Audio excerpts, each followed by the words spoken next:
New vlog. तो फिर हमारे यहाँ पे बहुत बारिश हो रही है, आप देख ही सकते हैं।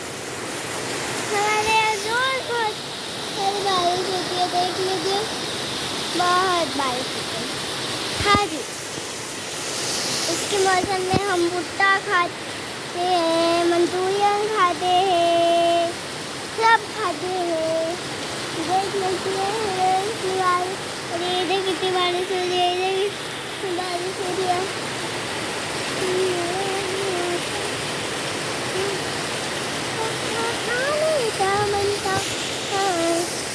बारिश का मौसम था, फिर बड़ा ही औसम था। भुट्टा खाने का मन था, भुट्टा खाने का मन।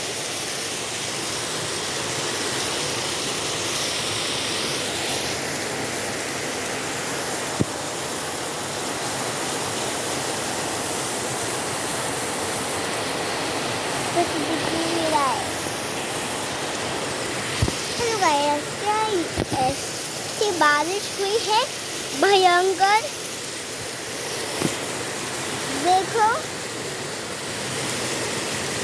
देख लो कैसी बारिश हो रही है भयंकर। देख लो, देख लिया ना,